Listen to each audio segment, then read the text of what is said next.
Hello friends, welcome to offer ഓഹരി. നമ്മൾ discuss ചെയ്യാൻ പോകുന്നത് ലിക്വിഡിറ്റി ഏരിയ എങ്ങനെ കണ്ടുപിടിക്കാം എന്നതിനെ പറ്റിയാണ്. അപ്പോൾ ഞാൻ ഇവിടെ ഷെയർ ചെയ്യുന്നത് എൻ്റെ ഒരു വ്യൂ ആണ്. അപ്പോൾ ഞാൻ അത് വെച്ച് നോക്കിയപ്പോൾ എനിക്ക് നല്ല രീതിയിൽ വർക്കിംഗ് പോലെ തോന്നി. അതാണ് നിങ്ങളായിട്ട് ഷെയർ ചെയ്യുന്നത്. അപ്പോൾ ചിലപ്പോൾ ഇത് കറക്റ്റ് ആവണമെന്നില്ല, പക്ഷേ ഞാൻ എൻ്റെ ഒരു വ്യൂ ഷെയർ ചെയ്യുന്നത് മാത്രമേ ഉള്ളൂ. അപ്പോൾ സാധാരണയായിട്ട് ഒരു ലിക്വിഡിറ്റി വരാൻ ചാൻസ് ഉള്ളത് ഏറ്റവും കൂടുതൽ ഓർഡേഴ്സ് ഉള്ള ഏരിയ ആണ്. അതായത് നമ്മൾ ലിക്വിഡിറ്റി എന്ന് പറയുന്നത് ഏറ്റവും കൂടുതൽ ഓർഡേഴ്സ് പ്ലേസ് ചെയ്യുന്ന ഏരിയ ആണ്. അപ്പോൾ അവിടെ ചിലപ്പോൾ സ്റ്റോപ്പ് ലോസ് ഓർഡർ ഉണ്ടാവാം, അല്ലെങ്കിൽ ലിമിറ്റ് ഓർഡേഴ്സ് ഒക്കെ ഉണ്ടാവാം. അപ്പോൾ സാധാരണയായിട്ട് ആ ഓർഡേഴ്സ് കാണാൻ സാധിക്കുന്നത് നമ്മുടെ ഒരു സ്റ്റോക്സ് ആണെങ്കിൽ അതിൻ്റെ റെസിസ്റ്റൻസ് ലെവലായിരിക്കും. കാരണം ഒരു ബ്രേക്ക് ഔട്ടിൽ ഓർഡേഴ്സ് കുറേ ഇടുന്ന ആൾക്കാരുണ്ട്. അതല്ലെങ്കിൽ ആ ഒരു സ്റ്റോക്സിൻ്റെ സപ്പോർട്ട് ലെവലും ഇടാറുണ്ട്. ഓക്കെ, അത് നോർമലി കാണാൻ സാധിക്കുന്നത് വെച്ച് കഴിഞ്ഞാൽ ഒരു സ്റ്റോക്സ് റെസിസ്റ്റൻസിലേക്ക് ടച്ച് ചെയ്തിട്ടുണ്ടെങ്കിൽ അവിടെ നിന്ന് ചിലപ്പോൾ ലിക്വിഡിറ്റി കളക്ട് ചെയ്ത് താഴേക്ക് വരാറുണ്ട്. അതുപോലെ സപ്പോർട്ടിൽ വരാണെങ്കിൽ അവിടുത്തെ ലിക്വിഡിറ്റി കളക്ട് ചെയ്ത് തിരിച്ച് കയറാറുണ്ട്. അപ്പോൾ ഈ ഒരു കൺസെപ്റ്റ് വെച്ചിട്ട് ഞാൻ ജസ്റ്റ് നിഫ്റ്റിയുടെ ഫ്യൂച്ചർ ഒന്ന് ട്രൈ ചെയ്യാണ്. അപ്പോൾ ഇത് നിഫ്റ്റിയുടെ ഫ്യൂച്ചർ ചാർട്ടാണ്. അപ്പോൾ നമ്മൾ കഴിഞ്ഞ ആഴ്ചത്തെ, അതായത് തിങ്കളാഴ്ച മുതൽ വെള്ളിയാഴ്ചത്തെ വരെയാണ് നമ്മൾ അനാലിസ് ചെയ്യാൻ പോകുന്നത്. അപ്പോൾ 13-ാം തീയതിയിലത്തെ ചാർട്ടാണിത്. അപ്പോൾ ഈ ചാർട്ടിൽ മാർക്കറ്റ് ഇവിടെ ഓപ്പൺ ചെയ്തു, ഇതൊരു ഹൈ എടുത്തു, ഇവിടെ ക്ലോസ് ചെയ്തു. അപ്പോൾ ഇവിടെ ഞാൻ നോക്കിയപ്പോൾ എനിക്ക് ലിക്വിഡിറ്റി വരാൻ ചാൻസ് ഉള്ള ഏരിയ എന്ന് പറഞ്ഞാൽ ഈ ഒരു ഹൈ ആയിരുന്നു. ഈ ഒരു ഹൈയിൽ വരാൻ ചാൻസ് ഉണ്ടായിരുന്നു. കാരണം ആ ലെവലിൽ നിന്നാണ് മാർക്കറ്റ് താഴെ വന്നത്. നമുക്കിവിടെ കാണാൻ സാധിക്കും നല്ലൊരു വിക്ക് ഇവിടെ വന്നിട്ടുണ്ട്. അപ്പോൾ അവിടെ നിന്ന് ഒരു ലിക്വിഡിറ്റി കളക്ഷനായിട്ട് ഞാൻ കാണുന്നുണ്ട്. അപ്പോൾ അത് ജസ്റ്റ് ഒന്ന് മാർക്ക് ചെയ്തു ഈ ഒരു ഏരിയ. ഇനി താഴേക്ക് വരുമ്പോൾ ലോ ഇതാണ് എടുത്തിരുന്നത്, അവിടെ നിന്ന് തിരിച്ച് കയറുന്നത്. അപ്പോൾ ആ ലോയും ഞാൻ ജസ്റ്റ് മാർക്ക് ചെയ്യാണ്. അതിൻ്റെ ആ ചെറിയ വിക്സും മാർക്ക് ചെയ്യാണ്. അപ്പോൾ ഇതും എനിക്കൊരു ലിക്വിഡിറ്റി ഏരിയ ആയിട്ട് തോന്നി. ഇനി അടുത്ത ദിവസം നോക്കാം, അതായത് 14-ാം തീയതി. അപ്പോൾ നമ്മൾ 13-ാം തീയതി ലെവൽസാണ് മാർക്ക് ചെയ്തത്. ഇനി ഇത് ബേസ് ചെയ്തിട്ടാണ് നമ്മൾ 14-ാം തീയതി ട്രേഡ് ചെയ്യാൻ നോക്കുന്നത്. പക്ഷേ 14-ാം തീയതി നമുക്ക് കാണാൻ സാധിക്കും മാർക്കറ്റ് ആ ഒരു ലെവൽസിൻ്റെ ഉള്ളിലാണ് ട്രേഡ് നടന്നത്. കണ്ടോ, ആ ഒരു ലെവൽസിൻ്റെ ഉള്ളിൽ നമുക്കൊരു സൈഡ് വൈസ് മാർക്കറ്റ് എന്ന് പറയാം. അപ്പോൾ ഈ ഒരു 14-ാം തീയതിയിലത്തെ ലിക്വിഡിറ്റി എവിടെയാണ് വരാൻ ചാൻസ് ഉള്ളത്? ഇതാണ് ലോ, ഇതാണ് ഹൈ. ആ ലെവലും കൂടി നമുക്കൊന്ന് മാർക്ക് ചെയ്യാം. കണ്ടോ, ഇവിടെ മാർക്ക് ചെയ്യാം, ഈ ഒരു ഹൈ മാർക്ക് ചെയ്യാം. ഇവിടെ ഒരു വിക്ക് വന്നിട്ടുണ്ടോ, അത് മാർക്ക് ചെയ്യും. അപ്പോൾ ഇവിടെ ഒരു ലിക്വിഡിറ്റി എന്ന് ഞാൻ വിചാരിക്കുന്നു, കാരണം ആ ലിക്വിഡിറ്റി കളക്ട് ചെയ്തിട്ടാണ് താഴെ വന്ന് വിചാരിക്കുന്നത്. പിന്നെ ഇതാണ് ലോ വന്നിരിക്കുന്നത്, ആ ലോയും മാർക്ക് ചെയ്യാണ്. അതിൻ്റെ ആ ഒരു വിക്കും കൂടി മാർക്ക് ചെയ്യണം. കേട്ടോ, ഒരു വിക്സ് വന്നിട്ടുണ്ടായിരുന്നു, അത് മാർക്ക് ചെയ്യണം. അപ്പോൾ 14-ാം തീയതി മാർക്ക് ചെയ്തു. അപ്പോൾ നമുക്ക് 13-ാം തീയതിയിലത്തെ ആ ചാർട്ട് മാർക്ക് ചെയ്തു. പക്ഷേ നമുക്ക് 14-ാം തീയതി ആ ലെവൽ ടച്ച് ചെയ്തിട്ടില്ല, നമുക്കൊരു എൻട്രി കിട്ടിയിട്ടില്ല. 14-ാം തീയതി മാർക്കറ്റ് ആ ലെവൽസിനുള്ളിൽ കയറുന്നുണ്ട്. നമ്മൾ 14-ാം തീയതി ആ ലിക്വിഡിറ്റി ലെവൽസ് ഒന്ന് മാർക്ക് ചെയ്തു. ഇനി നമുക്ക് 15-ാം തീയതി നോക്കാം. 15-ാം തീയതി നമുക്ക് കാണാൻ സാധിക്കും ഫസ്റ്റത്തെ ക്യാൻഡിലാണ് അവിടെ ആ ലെവലിൽ ടച്ച് ചെയ്തു. അതായത് നമ്മൾ 14-ാം തീയതി മാർക്ക് ചെയ്ത ആ ലിക്വിഡിറ്റി ഏരിയയിൽ കേട്ടോ മാർക്കറ്റ് ടച്ച് ചെയ്തു, അവിടെ താഴേക്ക് വന്നു. കേട്ടോ, അവിടെ നിന്ന് ഏകദേശം നമ്മുടെ ആ ഒരു സപ്പോർട്ട്, അതായത് നമ്മുടെ താഴത്തുള്ള ആ സപ്പോർട്ട് ലെവൽ ടച്ച് ചെയ്യാണ്ട് ജസ്റ്റ് ഓൾമോസ്റ്റ് ടച്ച് ചെയ്യാറായി. പക്ഷേ അതിന് മുന്നിൽ തിരിച്ചു കയറി.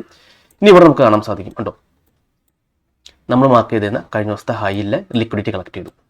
കണ്ടോ, അപ്പോൾ ലിക്വിഡിറ്റി കളക്ട് ചെയ്യാന്ന് വെച്ച് കഴിഞ്ഞാൽ ആ ഒരു ഹൈ ബ്രേക്ക് ഔട്ട് ചെയ്ത് ചെറിയൊരു വിക്ക് വരും. ചിലപ്പോൾ വലിയൊരു വിക്ക് വരും, അല്ലെങ്കിൽ ചെറിയൊരു വിക്ക് വരും. ഞാൻ സൂം ചെയ്ത് കാണിക്കാം. കണ്ടോ, ഇങ്ങനൊരു വിക്ക് വന്നിട്ട് റെഡ് ക്യാൻഡിൽ വരാണെങ്കിൽ അത് ലിക്വിഡിറ്റി കളക്ഷൻ ആയിരിക്കും അധികം സമയം. കണ്ടോ, അവിടെ നല്ല രീതിയിൽ മാർക്കറ്റ് ഫോളോയി.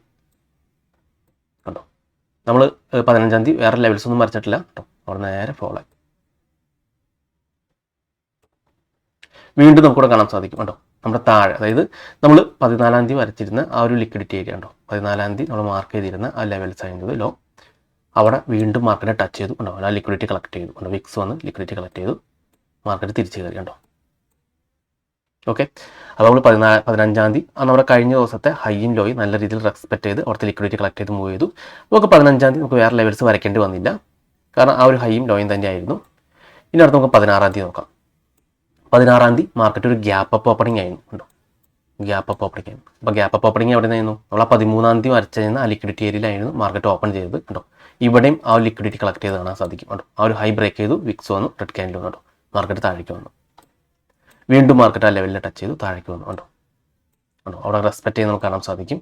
കണ്ടോ, ഇവിടെയും നല്ല രീതിയിൽ ലിക്വിഡിറ്റി കളക്ട് ചെയ്തുകൊണ്ടോ നല്ല വിക്സ് വന്നു. അതായത് പ്രീവിയസ് വന്ന ഹൈ ബ്രേക്ക് ചെയ്തു. കണ്ടോ, അത് താഴെ ക്ലോസ് ചെയ്തു, വിക്കാണത്. ഇവിടെ ലിക്വിഡിറ്റി കളക്ഷനാണ്. അതിനുശേഷം റെഡ് ക്യാൻഡിൽ വന്നു, മാർക്കറ്റ് താഴേക്ക് വന്നു. കണ്ടോ, കണ്ടോ, അടുത്ത ദിവസം. പിന്നെ അടുത്ത ദിവസം, അപ്പോൾ നമുക്ക് ഇന്നും മാർക്കറ്റ് ലെവൽസ് മാർക്ക് ചെയ്തിട്ടില്ല. പിന്നെ അടുത്ത ദിവസം നോക്കാം, അതായത് വെള്ളിയാഴ്ച. മാർക്കറ്റ് കണ്ടോ, ഈ ലെവൽസിൽ നമ്മൾ മാർക്ക് ചെയ്ത ലെവൽസിൽ താഴെയാണ് ബ്രേക്കൗട്ട് ചെയ്തത്. വലിയൊരു ക്യാൻഡിലായിരുന്നു. അപ്പോൾ നമുക്ക് ട്രേഡ് നടക്കാൻ പറ്റില്ല. നമുക്ക് എപ്പോഴാണ് ഈ ലെവലിൽ ടച്ച് ചെയ്യുന്നത് അപ്പോഴൊക്കെയാണ് ട്രേഡ് വരത്തുള്ളൂ. നമുക്ക് ജസ്റ്റ് നോക്കാം. കണ്ടോ, ഇവിടെ നമ്മുടെ ആ ലിക്വിഡിറ്റി ലെവലിൽ ടച്ച് ചെയ്തു. കണ്ടോ, താഴേക്ക് വന്നു. കണ്ടോ, സെല്ല് വന്നു. ഇവിടെ നമ്മുടെ ആ ലെവൽസ് ബ്രേക്കൗട്ട് ചെയ്തു. അപ്പോൾ ഇവിടെയാണ് അടുത്ത ലിക്വിഡിറ്റി ഏരിയ. അപ്പോൾ മാർക്കറ്റ് ഈ ഒരു ലെവൽ വരെ വരേണ്ടതായിരുന്നു, പക്ഷെ മാർക്കറ്റ് ഇവിടെ നിന്ന് റിവേഴ്സ് ചെയ്ത് പോയി. അപ്പോൾ ഇവിടെ ലിക്വിഡിറ്റി ഏരിയ ഉണ്ടെന്ന് മനസ്സിലാക്കാം. അവിടെ മാർക്ക് ചെയ്തേക്കാം. ഓക്കെ, കണ്ടോ? പിന്നെ നമ്മൾ മുമ്പ് വരച്ചിരുന്ന ആ ലെവൽസിൽ തന്നെ ബ്രേക്കൗട്ട് ചെയ്തു, അത് സപ്പോർട്ട് എടുത്തു, തിരിച്ച് കയറി. കണ്ടോ? എക്സാക്റ്റ് വീണ്ടും നമ്മൾ ആ ലെവലിൽ ടച്ച് ചെയ്തു, മാർക്കറ്റ് താഴേക്ക് വരാം. കണ്ടോ? വീണ്ടും ആ ലിക്വിഡിറ്റി ഏരിയ ടച്ച് ചെയ്തു, മാർക്കറ്റ് തിരിച്ച് കയറാം. കണ്ടോ? അപ്പോൾ നമ്മൾ ആകെ മാർക്ക് ചെയ്തിരുന്നത് ആ ഒരു 13-ാം തീയതി 14-ത്തെ ലെവൽസ് മാത്രമായിരുന്നു നമ്മൾ മാർക്ക് ചെയ്തിരുന്നത്. കേട്ടോ, ഈ ഒരു 2 ദിവസത്തെ ലെവൽ മാത്രമായിരുന്നു നമ്മൾ മാർക്ക് ചെയ്തിരുന്നത് ലിക്വിഡിറ്റി. അടുത്ത ദിവസങ്ങളിൽ മാർക്കറ്റ് ആ ലെവൽസ് നല്ല രീതിയിൽ റെസ്പെക്റ്റ് ചെയ്തിട്ടാണ് മൂവ് ചെയ്തിരുന്നത്. ഓക്കെ, അപ്പോൾ ഈ ഒരു കൺസെപ്റ്റാണ് ഞാൻ ജസ്റ്റ് ഒന്ന് നോക്കിയത്. അപ്പോൾ എനിക്ക് തോന്നി ഏറ്റവും കൂടുതൽ ലിക്വിഡിറ്റി വരാൻ ചാൻസ് ഉള്ളത് ഒരു സ്റ്റോക്സിൻ്റെ ഹൈയിലും ലോയിലായിരിക്കും. കാരണം അവിടെ നിന്നായിരിക്കും ആ ഒരു മാർക്കറ്റ് ഒരു മൂവ്മെൻറ്റ് വന്നിട്ടുണ്ടാവുക. ആ ലെവൽസ് മാർക്ക് ചെയ്തപ്പോൾ അടുത്ത ദിവസങ്ങളിൽ വാച്ച് ചെയ്തപ്പോൾ ആ ലെവൽ ടച്ച് ചെയ്തപ്പോൾ മാർക്കറ്റ് നല്ല രീതിയിൽ ഇതുപോലെ റെസ്പെക്ട് ചെയ്യുന്നുണ്ടായിരുന്നു. അതായത് സാധാരണയായിട്ട് നമ്മൾ ലിക്വിഡിറ്റി മനസ്സിലാക്കേണ്ടത് വെച്ചാൽ ഇതിപ്പോൾ ഒരു ഹൈ ആണെന്ന് വിചാരിക്കാം. അപ്പോൾ മാർക്കറ്റ് ജസ്റ്റ് ആ ഹൈ ബ്രേക്ക് ചെയ്യും. അതാണ് നമ്മൾ ഒരിക്കലും സ്റ്റോപ്പ് ലോസ് ബൈയോ അല്ലെങ്കിൽ സെല്ലോ ആ ഒരു റെസിസ്റ്റൻസ് ലെവൽ ഇട്ട് വയ്ക്കുക എന്ന് പറയുന്നത്. കാരണം അതൊരു ഹണ്ടിങ് ആണ് വരുന്നത്, സ്റ്റോപ്പ് ലോസ് ഹണ്ടിങ് ആണ് വരുന്നത്. ആ ലിക്വിഡിറ്റി ഏരിയ അവർ കളക്ട് ചെയ്തിട്ട് നമ്മൾ ആ ഓർഡേഴ്സ് ഒക്കെ കളക്ട് ചെയ്തിട്ട് മാർക്കറ്റ് താഴേക്ക് വരും. പിന്നെ മാർക്കറ്റ് ഇങ്ങനെ താഴേക്ക് ഇങ്ങനെ ഫോളോ ചെയ്യും. അടുത്ത് പിന്നെ ഇവിടെ സപ്പോർട്ടാണെങ്കിൽ നമ്മൾ ചിലപ്പോൾ സപ്പോർട്ടിൽ ഇവിടെ ആയിരിക്കും ബൈ ഇട്ട് വയ്ക്കുക, തൊട്ട് താഴെ സ്റ്റോപ്പ് ലോസ് ഇട്ട് വയ്ക്കും നോർമൽ കേസിൽ. അപ്പോൾ ഈ ലിക്വിഡിറ്റി താഴെ ഈ സ്റ്റോപ്പ് ലോസ് ഹിറ്റ് ചെയ്തിട്ട് തിരിച്ച് കയറും. അതുപോലെ നമ്മൾ റെസിസ്റ്റൻസിന് ചിലർ സെല്ലിട്ട് വയ്ക്കും, അതുപോലെ ഇവിടെ സ്റ്റോപ്പ് ലോസ് ബൈയും ഇട്ട് വയ്ക്കും. കാരണം ആ ഒരു ലെവൽ ബ്രേക്ക് ഔട്ട് ചെയ്തിട്ടുണ്ടെങ്കിൽ തിരിച്ച് കയറി പോകുമെന്ന് ചെയ്തിട്ട് അപ്പോൾ മാർക്കറ്റ് എന്താ ചെയ്യുന്നത് വെച്ച് കഴിഞ്ഞാൽ ഈ ഒരു ബൈ ഇവിടെ ആക്റ്റീവ് ആക്കും, കളക്ട് ചെയ്യും. എന്നിട്ട് അവരുടെ സ്റ്റോപ്പ് ലോസ് ചിലപ്പോൾ ഇവിടെ ആയിരിക്കും ഇട്ടിരിക്കുക, ആ സ്റ്റോപ്പ് ലോസും എടുക്കും. അതിനുശേഷം മാർക്കറ്റ് താഴേക്ക് വരും. അപ്പോൾ ഇങ്ങനെയാണ് മാർക്കറ്റിൻ്റെ മൂവ്മെൻറ്റ് വന്നിട്ടുള്ളത്. അപ്പോൾ അതാണ് ഞാൻ ചാർട്ട് വെച്ചിട്ട് കാണിച്ചു തന്നിരിക്കുന്നത്. അപ്പോൾ നിങ്ങളും ഈ ഒരു മെത്തേഡ് ജസ്റ്റ് ഒന്ന് പേപ്പർ ട്രേഡ് ചെയ്ത് നോക്കാം. ഓക്കെ, അപ്പോൾ ഞാനത് എൻ്റെ ഒരു ഫൈൻഡിങ് മാത്രമാണ് ഞാൻ നിങ്ങളായിട്ട് ഷെയർ ചെയ്തിട്ടുള്ളത്. അപ്പോൾ എത്രമാത്രം ഇത് വർക്കിംഗ് ആണെന്ന് എനിക്ക് അറിയത്തില്ല, അതായത് ലിക്വിഡിറ്റി കൺസെപ്റ്റ് ആയിട്ട് നോക്കുമ്പോൾ. പക്ഷേ എനിക്കിത് നല്ല രീതിയിൽ വർക്ക് ചെയ്യുന്നതിന് തോന്നി. അപ്പോൾ നിങ്ങളും ജസ്റ്റ് ഇത് കുറച്ച് ദിവസങ്ങളിൽ പേപ്പർ ട്രേഡ് ചെയ്ത് നോക്കുക. അല്ലെങ്കിൽ മറ്റ് സ്ക്രിപ്പുകളിലും, അല്ലെങ്കിൽ ഇപ്പോൾ ബാങ്ക് നിഫ്റ്റി അല്ലെങ്കിൽ ഏതെങ്കിലും നിന്നുള്ള സ്റ്റോക്സുകളിലൊക്കെ നിങ്ങൾക്ക് ഈ ഒരു മെത്തേഡ് ട്രൈ ചെയ്ത് നോക്കാവുന്നതാണ്. അത് വർക്കിംഗ് ആണെങ്കിൽ ഈ ഒരു മെത്തേഡും നിങ്ങൾക്ക് ഫോളോ ചെയ്യാവുന്നതാണ്.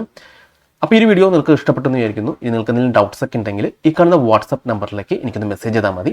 അതുപോലെ നിങ്ങൾ ഈ ചാനൽ ഇതുവരെ സബ്സ്ക്രൈബ് ചെയ്തിട്ടില്ലെങ്കിൽ സബ്സ്ക്രൈബ് ചെയ്യാൻ മറക്കരുത്. ഒരുപാട് നല്ല സ്ട്രാറ്റജീസ് വീഡിയോസ് ഞാൻ ചാനലിലോട്ട് അപ്ലോഡ് ചെയ്യുന്നതാണ്. അപ്പോൾ മറ്റൊരു വീഡിയോയുമായി ഞാൻ വീണ്ടും അടുത്ത ദിവസം വരാം. അതുവരെ നന്ദി, നമസ്കാരം.